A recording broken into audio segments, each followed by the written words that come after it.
WHA opened play on October 11, 1972, with the Ottawa Nationals hosting the Alberta Oilers in a game that was televised across Canada.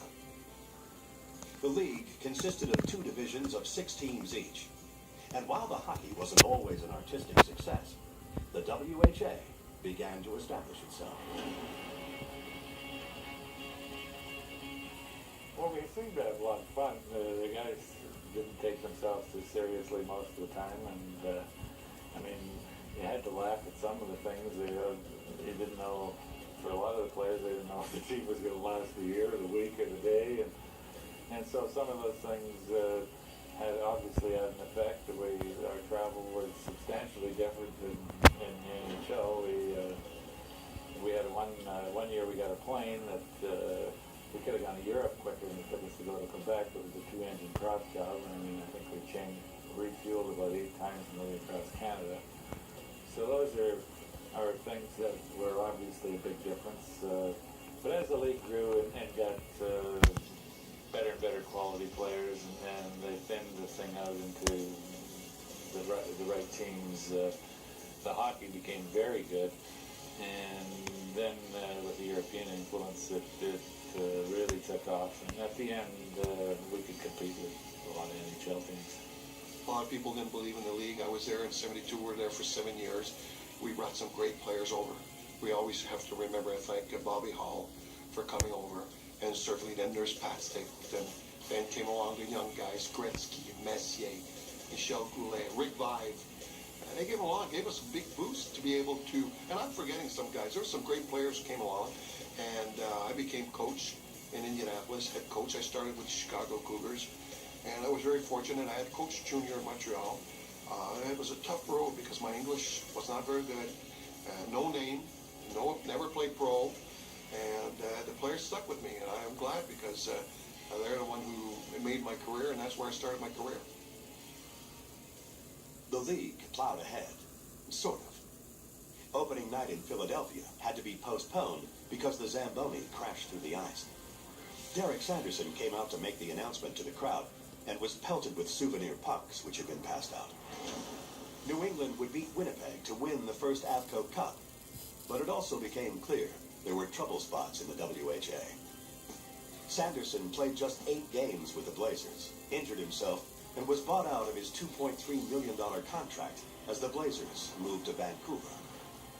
The Ottawa Nationals finished the year playing in Toronto, where John Bassett took over the team. The New York Raiders were forced out of Madison Square Garden and moved to New Jersey, where they became the Knights.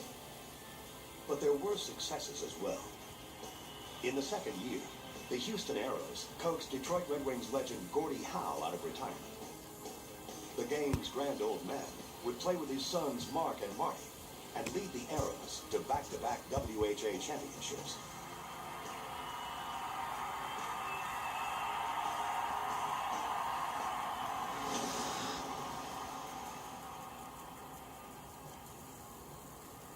Gordie Howe's run in the WHA continued with the Aeros until 1977, and then with the New England Whalers under the coaching influence of Harry Neal.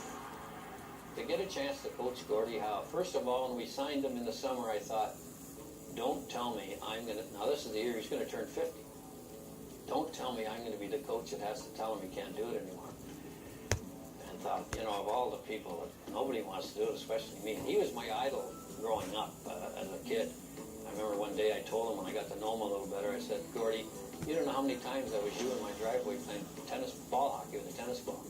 And he looked up from reading the paper and said, did I ever score? He was brilliant. He loved the game. I think the difference between the greats and the real good ones is not their talent, it's their passion for the game. 23 now, the Jets and full sense of aid out of the Edmonton Oilers. In the league's 4th year, the Jets brought over Anders Hedberg, Ulf Nilsson, and Lars-Erik Sjöberg from Sweden. And with Hull, they would form the nucleus of the best-ever WHA teams. This was a time when Europeans were regarded with suspicion, if not contempt, by the hockey establishment. But Hull, Hedberg, and Nilsson would form one of the greatest lines in the game's history. The WHA was the forerunners in bringing over Europeans. They would, I remember someone were telling me, we don't care where they're from, if they can play in the league, we're going to go after them.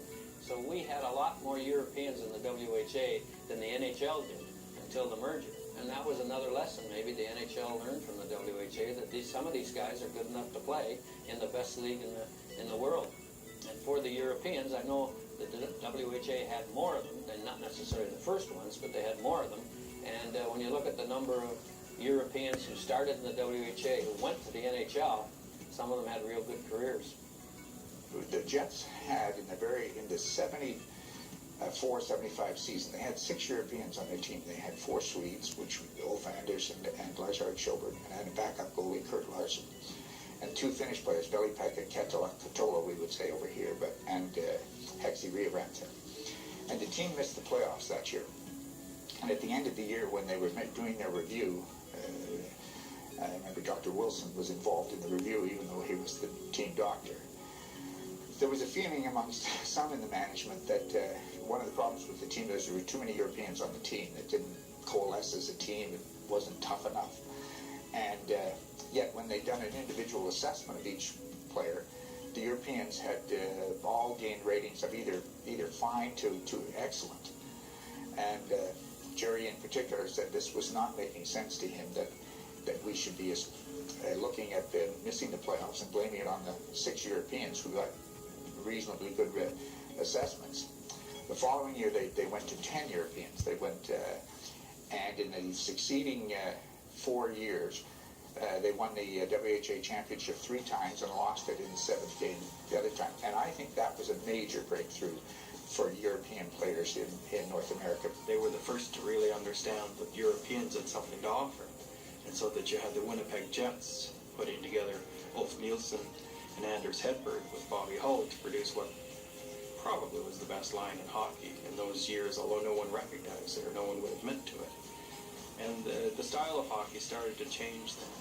And after you had the WHA embracing Europeans a little more than the NHL did. The NHL was still thinking that Borje Salming was more of a North American style player, whereas the WHA was playing a wide open, let's see what we can do.